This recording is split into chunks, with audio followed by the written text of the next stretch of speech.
أعوذ بالله من الشيطان الرجيم بسم الله الرحمن الرحيم وإذ يرفع إبراهيم القواعد من البيت وإسماعيل ربنا تقبل منا إنك أنت السميع العليم ربنا واجعلنا مسلمين لك ومن ذرياتنا أمة مسلمة لك وارنا مناسكنا وتب علينا إنك أنت التواب الرحيم ومن يرغب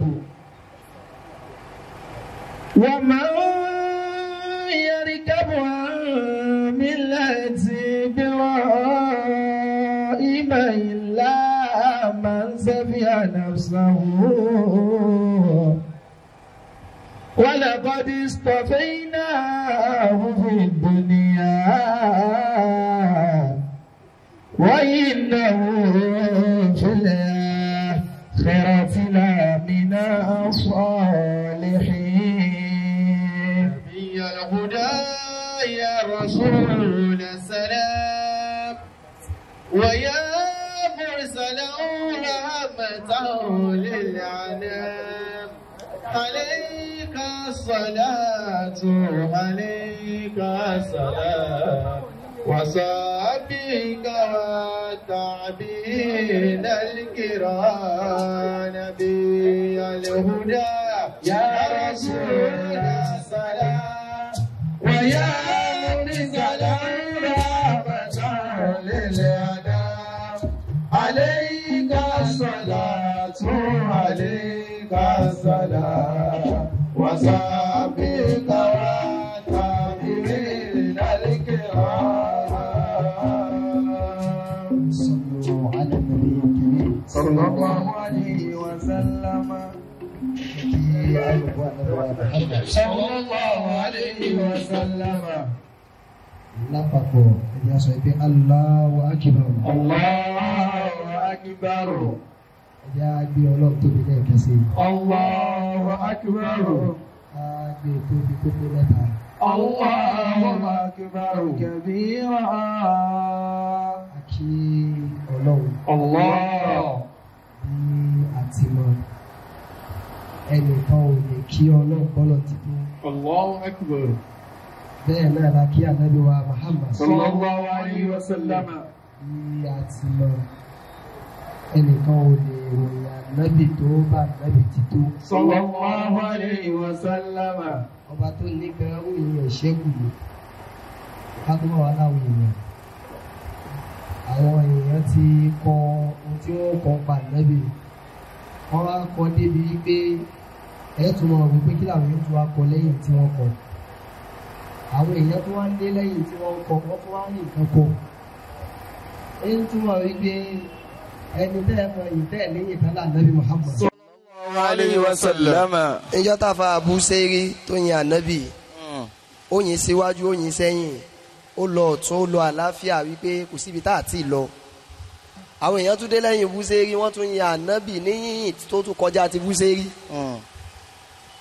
lẹ́yìn àwọn tí wọ́n wá yìn yẹn náà oníkálukú náà wá yìn ní Mawlana Sheikh Ibrahim Yes radiyallahu ta'ala anhu àwọn náà tó wá dé wọ́n tún ní faman ọmọ dárkì fi siyaki Muhammadin sallallahu alayhi wa sallam wọ́n lẹ́nikẹ́ni tó bá lóun fẹ́ bá mi níbi ìfẹ́ ànábì kàmá wọ́n mọ̀ amúra mustahila muharrama ṣé òun ní fìgbà tí ó fẹ́ lépa bá ọkọ̀ tó ti lọ ni. Allah. báwọn náà ti wá yìn tó yẹn náà àwọn míì tún dé lẹ́yìn ẹ̀ wọ́n tún yìn nínú àwọn tó tún yin ànábì nínú wọn ni Maulana Sheikh Ahmad Al-Mukhtar. adamallahu hayatahu. àti gbogbo àwọn àfa àlékún ìkẹ́gẹ́ ọlọ́run bá a ṣe gbogbo àwọn àgbà. amiina ya Allah. àwọn tí wọ́n ti lọ ọlọ́run bá wa kẹ́ wọn. àmín. àwọn tí wọ́n ń bẹ láyé ọlọ́run jẹ́ mi wọ́n gbọ́. amiina. gbogbo ẹ̀yin àgbàlagbà níkàlẹ̀ màá gbé kíkí mi látòrí bàbá mi àgbà níkàlẹ̀ wọ́n ń jẹ́ bàbá fún wa ní Darul Irshad wal Isaad. wọ́n tún jẹ́ bàbá fún wa lójú ọ̀nà dáwà. wọ́n tún jẹ́ bàbá fún wa lójú ọ̀nà ìmáàmà. báyé bá tiẹ̀ ń pè wá láṣíwájú abáwọn ẹni yìí láṣíwájú ni. bàbá wa àgbà chief imam gbogbo Dolphin Estate. adamallahu hayatahu. èèkàn àti odidi ìlú kan la rí ń kalẹ̀ yìí. wàláì ìfẹ́ ọmọdé àti ìfẹ́ ẹ̀mọ̀ ló gbé àbáwáyà yẹn. bàbá òun ṣe àgbàlagbà tó rorò kí wọ́n tó rí wọn gbé jáde wàláì kì í ṣeré o àmọ́ nítorí pé àwọn ọmọ mi náà ni wọ́n ń ṣe nǹkan ni bàbá fi jáde. Allah. nínú àwọn àfáà tèmi mọ̀ dáadáa tí wọn ò kí ń lọ òde wọn ò pè mí sí ni bàbá yìí àpadà sí abúlé ọlọ́run níjó kàn yìí. àmín. àfáà tó rí ọlá lò ní ẹ̀nífọ̀ọ́lá pìtàn. àmín. bàbá lẹ jẹ́ fún wa àní sánkúmọ́ yín. àmín. ọlọ́run wà nípẹ̀ yín náà fún wa. àmín. mádàkìkì mi padà sọ́wọ́ ọ̀tún gbogbo àwọn àgbàlagbà pátá ni mo kí àfáà alátọ̀dọ̀ àfáà Rizukuna àfáà Abdul Hamid Ààrẹ àfáà Sọlọ́pẹ̀ adamallahu hayatahu. gbogbo àwọn imams lọ́dọ̀ bá mi àgbà Maulaya Sheikh Ahmad Al-Mukhtar bàbá mi aláyìnlá. adamallahu hayatahu. bẹ́ẹ̀ ni bá ti rí gbogbo àwọn imams yìí mo rí àwọn ọmọ ìyá mi nù mo rá wọn aṣíwájú mi mo rá wọn ọ̀rẹ́ mi mo rá wọn gbogbo àwọn olólùfẹ́ mi pátá mo ti rí àpadà sí abúlé ọlọ́run níjó kẹ́nìkan. àmín. látẹ̀kan bí bàbá wa ṣe ń dá wa kàlẹ́ kan bàbá wa al-imamu tí mo bá bèrè lẹ́nu wọn yìí àfa wa abusatar mo tún wá ń wò wọ́n báyìí bí abusatar mọ̀ ń sọ̀rọ̀ wọ́n wá ń sọ bí kọ́mọ̀ dákẹ́ mọ́ ọlọ́run ò nípa làákà yín ọlọ́run ò nípa yín fún wa gbogbo àwọn àfa mi lápapọ̀ àfa wa Khalil wàláì mo fẹ́ràn wọn púpọ̀ wọ́n lóyè àti bàbá àlùdà lójú àtìlẹ́yìn kò sálábòsí lẹ́yìn bàbá bí bàbá ti jálábòsí kò ní lu ọjọ́ kan lẹ́yìn bàbá torí ìmọ̀lẹ̀ ànábì ó tú àṣírí ẹ̀ ọba tó ti ṣe yín ní àfa aláníyàn dáadáa padà sí abọ́ ọlọ́run níjọ́ kan bàbá wa imam animasahun kò ní bàjẹ́ fún yín mo kí sheik wa atura àfàgbà onímọ̀lẹ̀ ànábì wa Muhammad sallallahu alayhi wa sallam. gbogbo ibi tó bá dé ni wọ́n máa ń gbé láwà ní ànábì débẹ̀ wọ́n sì máa ń kó ọ̀ṣọ́ bá ẹ̀sìn apadà sí abúlé ọlọ́run níjó kan ẹ nífọlá pìtàn ẹ mọ̀ gasi wọlá àfẹ Sheikh Adam wọlá gbogbo àwọn tẹ́ ẹ gbà fún láàfà mo kí gbogbo ẹ̀yin àfà mi namesake mo kí wa ọlọ́run kó bá mi kí n jù mo kí àfà wa ọmọgi wa ọlọ́run nípa yín o wàláì mo fi àbọ̀ láwùmí mi bẹ̀yìn ẹ jòkó ọgbọ́n àti ìfarabalẹ̀ tẹ́ ẹ fi ń darí ètò yìí ọlọ́run nígbà ó tó kẹ́ ẹ ní èmi ju òde yìí lọ o ẹ dákun ẹ wẹ́lómi tí ó ṣe o bẹ́ẹ̀ sì ni gbogbo ẹni tí bá ti ń kọ iṣẹ́ yóò padà kọ oore náà mọ́. Allah. nítorí wípé ọlọ́jà ò mọjọ́ tóun ó tà ló fi ń lọ ìsọ̀ lójoojúmọ́ ó wà mọjọ́ tóun ó tà ní ọjọ́ yẹn nìkan náà ni ó lọ ọlọ́run ló mọ èyí tá a ṣe tóun ó tẹ́wọ́ gbà lọ́wọ́ wa. Allah. láàgbọ́dọ̀ fífojú kéré ìjókòó kan àbí ká fojú kéré èèyàn kan àbí ká fojú kéré wípé èmi níwáyé yìí ọba tí ò jẹ́ ríra yín àpadà sí abúlé ọlọ́run níjó kàn yín. Àmín. mo ti mọ̀ yín ọjọ́ ti pẹ́ pẹ̀lú ìfarabalẹ̀ ni àti ẹ̀kọ́ àti ládàbí gbogbo ìgbà táyé bá ń jáyé ẹ̀ mọ̀ bá gbà mú un. Àmín.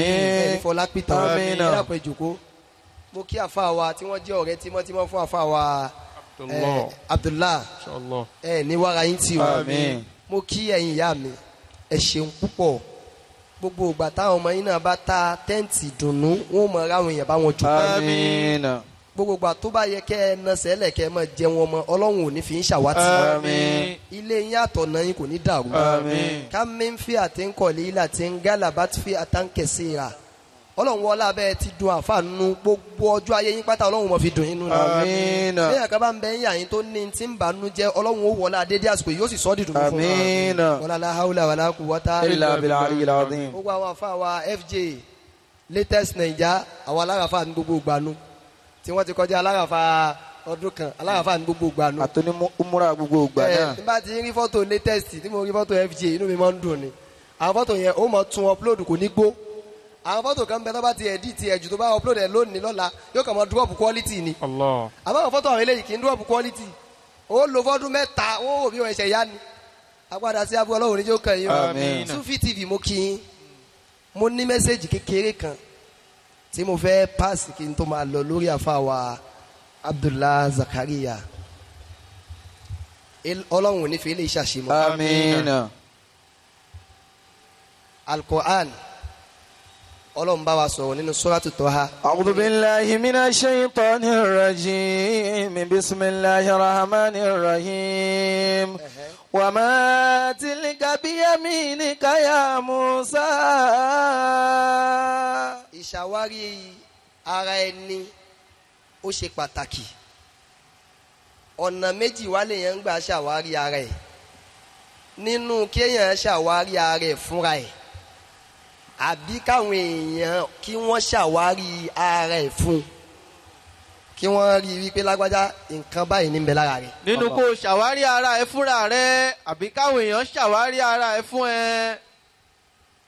Ọlọ́run ló ṣàwárí ànábì Musa. Wa ma tilka biyaminika ya Musa.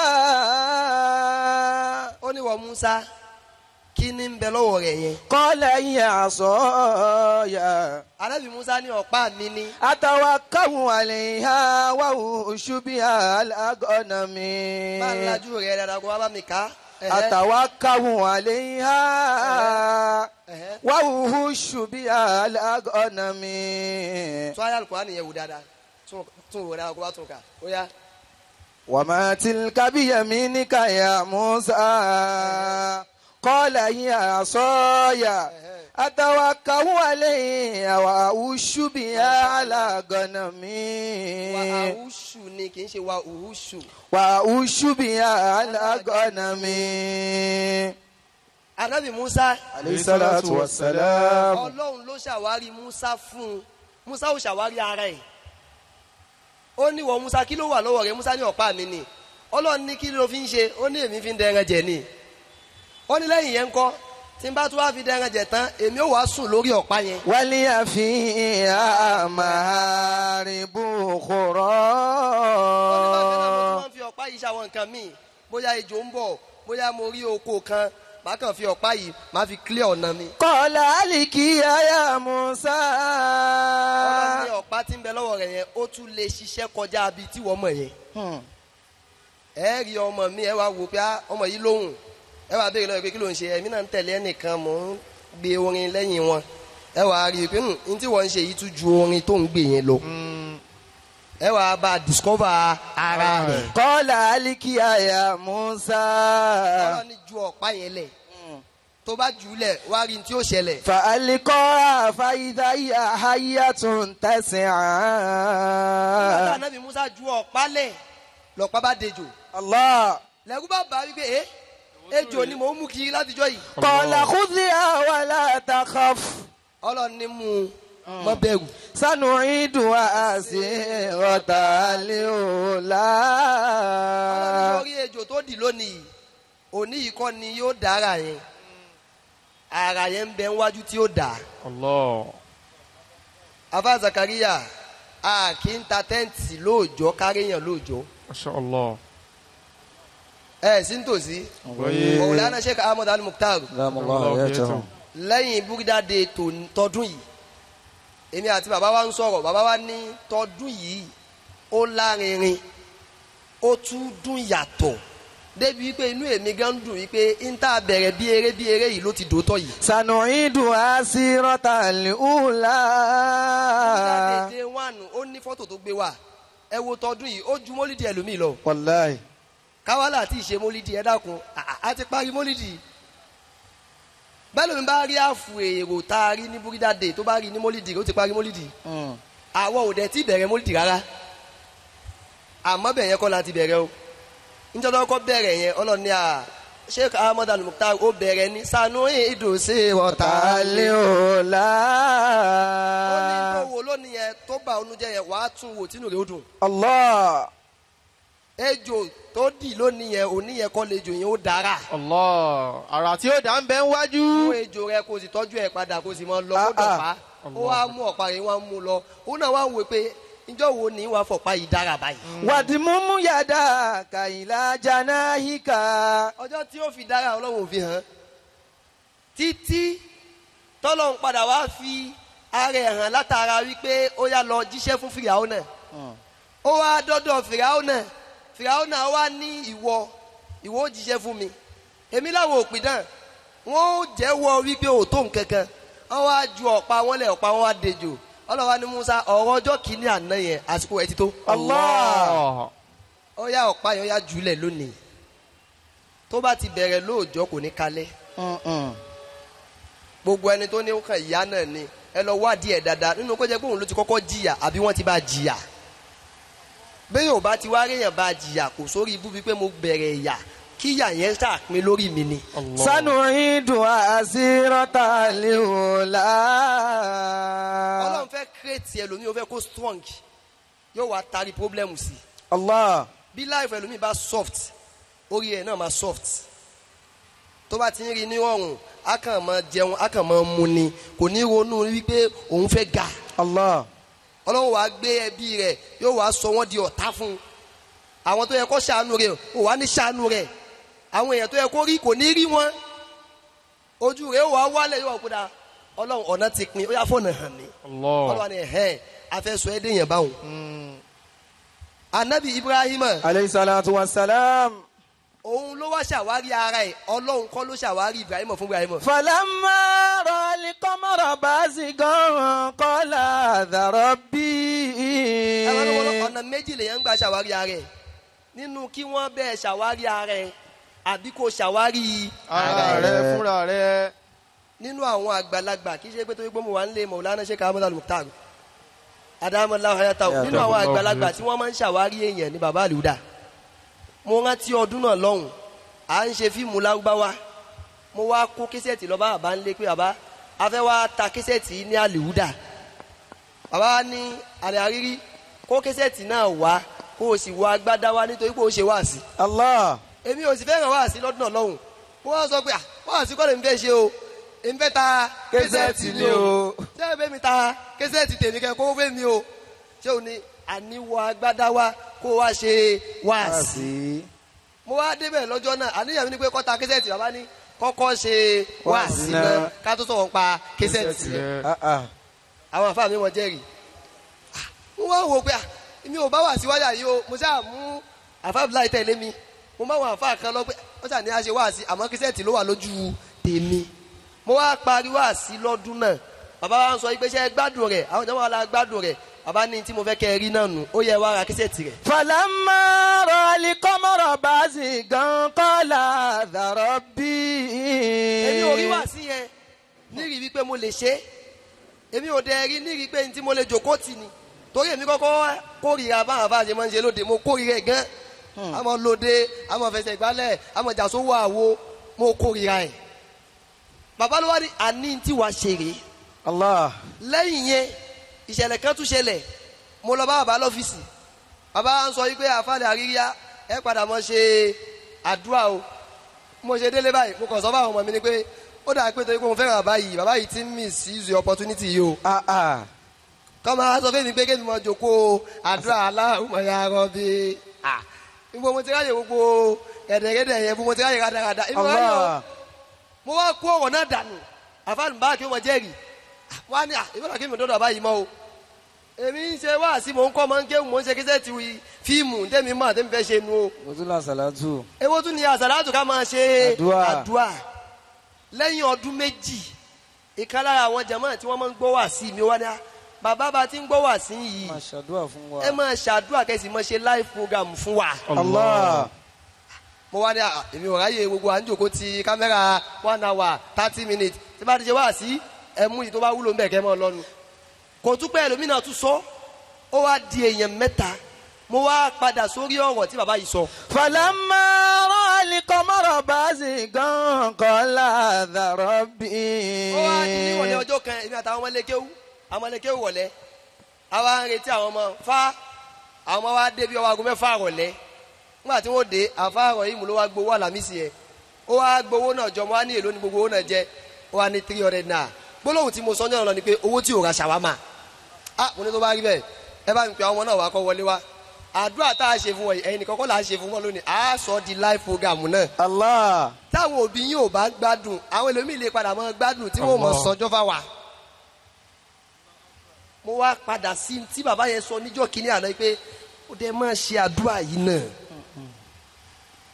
ẹ wo bí wọ́n ti ṣàwárí wípé ní tó wà lára àwọ̀ yìí níjọ́ tí mo wá lọ bá wọn ní kí lẹ rí wọ́n ní tí mo rí náà ni pé bàbá tó bí ọ aládùúà ni. Allah.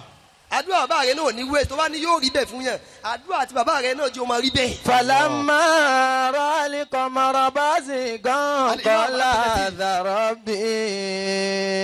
Ànábì Ibrahim alayhi salatu wassalam mo kí bá mu lágùdà oníbàjẹ́ lágbára ọlọ́run. Amina. ó wá ní ìràwọ̀ kọ́ rẹ ni ọlọ́run rẹ. Qala dha rabbi.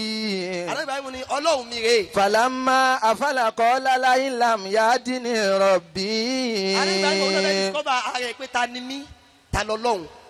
ó wá ní ọlọ́run rẹ ìgbà tó wáyé pé àwọn yẹn wọ̀ ó wá ní ọlọ́run kọ́ lélẹ̀. ọlọ́run ò lè wọ̀. lakunanna minal qawmi ddallin. Ànábì Ibrahim tó wá rí ohun ó lọ́dà pé ohun yìí tún tóbi. ọlọ́run lélẹ̀ yóò jẹ́.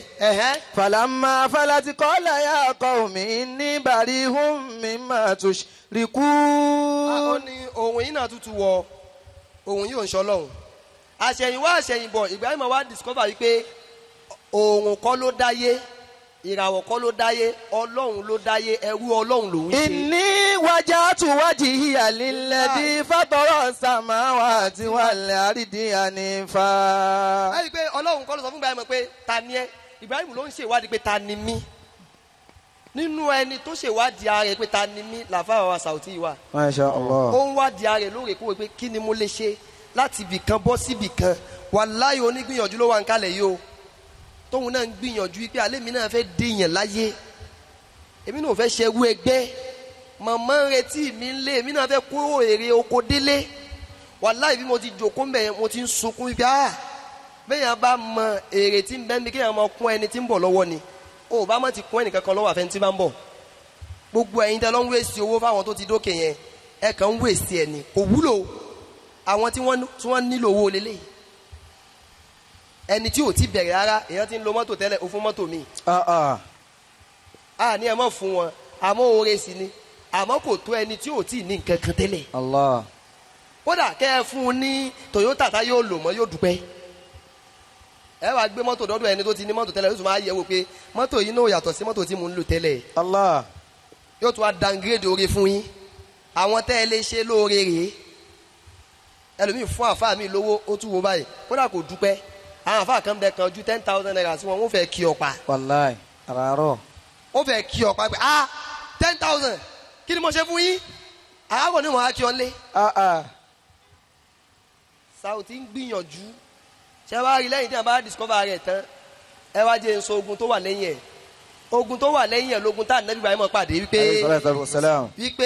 wàhájàhù qawmuhu qala atuhajjuni fillahi wa qad hadani. àwọn ìyá mi ń tẹ̀lé mi lọ dáadáa inú mi sì ń dùn lẹ́yìn tó bá discover rẹ̀ tán ogun àkọ́kọ́ tí wàá kọ́kọ́ jà wàhájàhù qawmuhu àwọn èèyàn ó dá òtún rẹ̀ ó ní Sauty ṣé ọ̀nà rẹ̀ rèé ó ní Abdullahi ṣé n tó kàn rèé níjọ́ tí mo ò lánàá ṣe ká Ahmad Al-Mukhtar. Adamallahu hayatahu. èmi ò fẹ́ràn kí èèyàn mọ sọ̀rọ̀ kọ́ rẹ̀ mọ́ clear èwo ni kí n fẹ́ má pèjúwe wa kí n má pèjúwe tó jìnnà wa àpèjúwe tí ó yé wa ni kí n mú wa níjọ́ tí bàbá ó dá Muhammadu Rasulullah ilẹ̀ ń bẹ́ẹ̀ nù àwọn mọ́mù tó ń tẹ̀lé bàbá wípé kí ni bàbá tún dá lè yìí wọ́n ń dá òtún bàbá wípé àti ìgbàlè wúdà débì kan ẹ tún gbé Muhammadu Rasulullah ilẹ̀. Qala tuhajjuni fillahi wa qad hadani. ṣé wàá ń sọ fún wọn wípé ẹ ń dá òtún mi ni wà kọ́ ó dà wọ́n jẹ̀ mọ́.